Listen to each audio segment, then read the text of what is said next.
करते थे। अब 1929 वाले में गांधी जी को भी वापस आना है, गांधी जी भी अधिवेशन के अंदर है।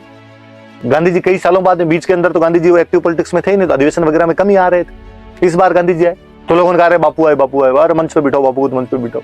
बापू बैठे मंच पे, बापू को जैसे ही कहा मंच पर बैठिए, बापू ने कहा नहीं नहीं नहीं, मैं क्या करूंगा मंच पे बैठ के, मैं और मोतीलाल जी तो बूढ़े हो गए, तो नया देखो यार और किसी आदमी को मंच पर बिठाओ। अब आप क्यों मोतीलाल जी बताओ?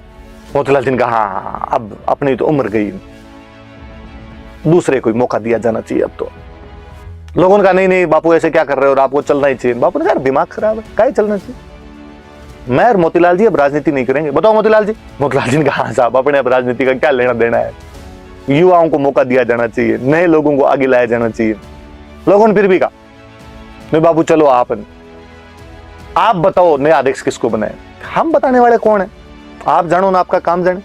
बाकी मैं और मोतीलाल जी तो आपको इन बातों में अब इंटरफेयर करेंगे नहीं। मोतीलाल जी बैठे बैठे हाँ बोले हाँ क्या हमारा कोई इंटरफेयर नहीं, अपने हिसाब से आप देखिए। कांग्रेस वाले ज्यादा जीत गई, नहीं बापू नया अध्यक्ष तो आप बताओ। बापू उनका मैं बता दूंगा तो आप कौन सा बना दोगे। अब बूढ़े लोगों की कौन मानता है जी बातें।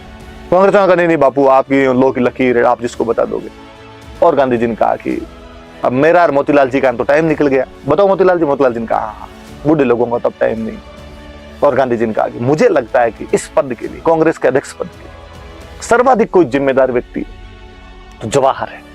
जवाहर के हाथ में कांग्रेस की बागडोर जानी चाहिए। और तो सीनियर लीडर थे, उनका क्या बात करते हो, वे कल का लड़का है, कोई ज्यादा एक्सपीरियंस भी नहीं है इसके पास में, और इसको कैसे बना दिया जाए। आपने ये तो ठीक ही कहा इसके बारे में, और ये तो बहुत तेज तेज बोलता है, अंग्रेजी टाइप के लोगों के साथ में रहता है। यहां एकदम रूट लेवल का, ग्रास रूट का बंदा चाहिए अपने को। गांधी जी ने कहा कि तुम नहीं देख रहे हो, जवाहर की आंखों में मैं जो चमक और तेज देख रहा हूं उसे तुम पहचान नहीं पा रहे हो। मेरे कहने पे बात मानते हो तो जवाहर को मौका दो, वरना तुम जानो तुम्हारा काम जाने। मैंने तो पहले ही कह दिया था। तब गांधी जी ने इतना कहा तो जवाहरलाल नेहरू पहली बार 1929 के लाहौर अधिवेशन में अध्यक्ष बना दिए गए।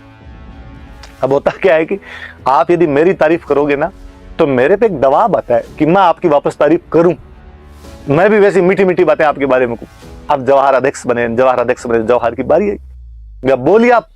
और जवाहर ने कहा कि बापू तथा अन्य कांग्रेस के लोगों ने मुझे अध्यक्ष पद के लिए जो मौका दिया है, मैं इसके लिए आपका तन मन धन से आभारी हूं। और मैं आशा ही नहीं आपको विश्वास दिलाता हूं कि इस पद के लिए जो भी उचित कार्य होंगे वो मेरे द्वारा किए जाएंगे।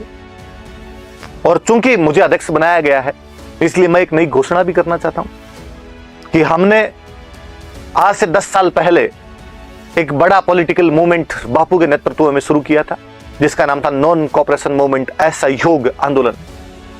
हम कितने सफल हुए कितने असफल हुए ये दूर की बात है, लेकिन अब समय आ गया है कि वैसा ही, बल्कि मैं कहूंगा कि उससे भी बड़ा एक पॉलिटिकल मूवमेंट पुनः शुरू किया जाना चाहिए। और उस पॉलिटिकल मूवमेंट का नाम होगा सविनय अवज्ञा आंदोलन, सिविल डिसोबीडियंस मूवमेंट। हम विनय पूर्वक सरकार की आज्ञा मानने से मना करेंगे, सरकार के कानूनों को अहिंसक रूप से हम मानने के लिए मना करेंगे। हम सविनय अवज्ञा आंदोलन छेड़ेंगे, हम सिविल डिसोबीडियंस मूवमेंट शुरू करने जा रहे हैं। लेकिन मैं आपको फिर कहूंगा कि आंदोलनों के अंदर जोश के साथ साथ होश की भी उतनी आवश्यकता होती है। इसलिए मैं चाहूंगा कि ये जो सिविल डिसोबीडियंस मूवमेंट शुरू किया जा रहा है, इसकी लीडरशिप गांधी जी को दी जाए। बापू हमारी लीडरशिप करे, बापू हमारा मार्गदर्शन करे, ताकि बापू के नेतृत्व में, बापू की लीडरशिप में हम एक बार फिर अंग्रेजों के खिलाफ एक पब्लिक मूवमेंट, एक मास मूवमेंट छेड़ सके। और गांधी जी नीचे बैठ गए, यार नहीं नहीं दिमाग खराब है, मैंने पहले ही कह दिया कि मेरा और मोतीलाल जी का अब राजनीति से कोई लेना देना नहीं, हम राजनीति नहीं करेंगे। और मोतीलाल जी ने कहा हाँ सही है यार, हमें जब पॉलिटिक्स ही नहीं करनी तो हम आंदोलन क्यों करेंगे। और जवाहरलाल नेहरू ने वापस कहा कि साथियों अब ये तुम्हारे पर है कि क्या तुम बापू को आंदोलन में शामिल कर पाते हो या नहीं कर पाते हो। और मैं और आप दोनों ये जानते हैं कि बापू के में सामर्थ्य, बापू की शक्ति, बापू की लोगों को मास अपील जोड़ने की जो अपील है, वो इनके बिना हम ये काम पूरा नहीं कर पाएंगे। और लोगों ने कहा कि नहीं गांधी जी को तो आना ही पड़ेगा, गांधी जी को आना ही पड़ेगा। ज्यादा क्या, तो गांधी जी खड़े हुए, गांधी जी ने हाथ जोड़े रखा। अब जब आप इतना ही कह रहे हो तो मैं आ जाता हूं, लेकिन मोतीलाल जी तो अब भी नहीं आएंगे। मोतीलाल जी ने कहा ठीक है मैं नहीं आऊंगा। कुल मिला गांधी जी ने कह दिया मोतीलाल जी आप कांग्रेस में सीनियर हो, मेरे बराबर के हो, आप साइड हो, आपकी जगह बेटे को मौका मिल जाएगा, आंदोलन का नेतृत्व मेरे द्वारा किया जाएगा। तो अब सविनय अवज्ञा आंदोलन कौन से अध्यक्ष द्वारा शुरू करने की घोषणा की गई? तो जवाहरलाल नेहरू। इसकी लीडरशिप किसको दे दी गई? तो गांधी जी। वो कौन सा अधिवेशन था? तो लाहौर अधिवेशन। वो कब हुआ था? तो 1929 में। लाहौर कौन सी नदी के किनारे? तो रावी नदी के किनारे लाहौर।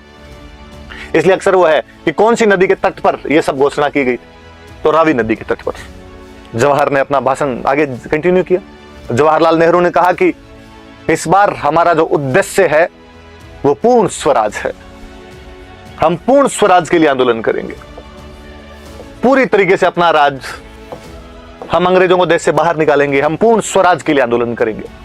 पहले हमने 1906 में दादा भाई नौरोजी ने स्वराज की मांग की थी। हम उस स्वराज को डिफाइन नहीं कर पाए थे, उस स्वराज को ढंग से बता नहीं पाए थे कि वो क्या था। इस बार मैं कहना चाहता हूं कि इस बार हम पूर्ण स्वराज की मांग करते हैं, टोटल आजादी की हम मांग करते हैं, अपने राज की हम मांग करते हैं। वापस बात आई, अब आंदोलन शुरू कब किया जाएगा?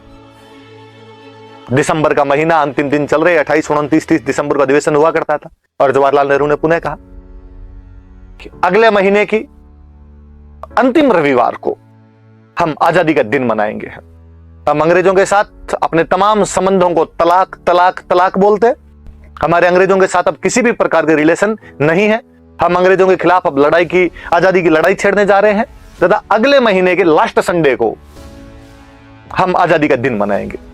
अगला महीना कौन सा? जनवरी 1930 शुरू हो रहा है। लास्ट संडे पड़ रहा था 26 को। तो 26 जनवरी को इंडिपेंडेंस डे मनाया जाएगा,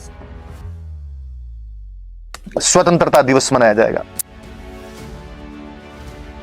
और आंदोलन की जिम्मेदारी हम बापू पर छोड़ते हैं। जब बापू को इसकी लीडरशिप दे दी गई है तो जिस दिन बापू हर हर महादेव बोल देंगे उस दिन हम तमाम लोग उनके साथ एकजुट हो जाएंगे और तमाम लोग उनके साथ आंदोलन के अंदर शामिल हो जाएंगे।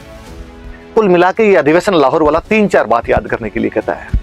कब हुआ? 1929। अध्यक्ष कौन बने? जवाहरलाल नेहरू। कौन सा आंदोलन शुरू करने की बात की गई? Civil disobedience movement. किसके द्वारा? गांधी जी के नेतृत्व में शुरू करने की। आजादी का दिन कब मनाया जाएगा? तो 26 जनवरी 1930 को मनाया जाएगा। 1930 भी याद रख लेना, 1930 याद आएगी, आजादी का दिन मनाया जाएगा। ये तमाम बातें याद रखनी। तो अब कोई पूछेगा भाई पहली बार आजादी का दिन कब मनाया था? हमने तो 26 जनवरी 1930 को मना लिया था। अब इसी बात को मैं थोड़ा आगे कंटिन्यू करता हूं। इसलिए जब तक देश आजाद नहीं हो गया था तब तक हम आजादी का दिन 26 जनवरी को ही मनाया करते थे। 26 जनवरी ही हमारे आजादी का दिन हुआ करता था। ये तो बुरा हो अंग्रेजों का कि वो हमें आजाद करके 15 अगस्त को। हमने तो उनको कहा था रुक जाओ यार, थोड़ा सा क्या फर्क पड़ता है, 4 महीने की बात है। सितंबर, अक्टूबर, नवंबर, दिसंबर, जनवरी में चले जाना, 26 को चले जाना। तो हमारे यहाँ आजादी का दिन तो सेट पड़ा रहे।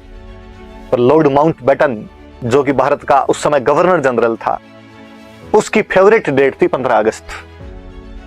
लॉर्ड माउंटबेटन पहले ब्रिटिश आर्मी में कमांडर हुआ करता था, ब्रिटिश आर्मी का अफसर हुआ करता था। और जब सेकेंड वर्ल्ड वॉर चल रहा था तो बर्मा में उसकी पोस्टिंग थी। बर्मा में अंग्रेज जापान के खिलाफ लड़ रहे थे वहां, और अंग्रेजों ने जापान को सरेंडर करवाया था। और जिस दिन अंग्रेजों ने जापान को सरेंडर करवाया था उस समय जो अंग्रेजों का ऑफिसर था वो लॉर्ड माउंटबेटन था। और जापान ने जब सरेंडर किया था, जब साइन किए थे, वो डेट थी 15 अगस्त 1945, 15 अगस्त 1945। तो माउंटबेटन को ये लगता था कि 15 अगस्त को मैंने जापान को सरेंडर करवाया तो ये मेरे लिए लकी डेट है, ये मेरे लिए प्राउड फील करने वाली डेट है। इसलिए जब माउंटबेटन से पूछा गया कि भारत को आजाद किया जा रहा है, इसलिए भारत की आजादी का दिन क्या रखा जाए, उसने कहा 15 अगस्त। क्यों? उसने कहा लकी डेट है। तो लकी डेट को आपने 15 अगस्त को 2 देश बना गया, एक भारत बना गया, एक पाकिस्तान बना गया। तो पाकिस्तान का स्वतंत्रता दिवस भी 15 अगस्त ही है। और पाकिस्तान ने अपना पहला स्वतंत्रता दिवस 15 अगस्त 1947 को ही मनाया था, दूसरा भी 15 अगस्त 1948 को ही मनाया था। लेकिन बाद में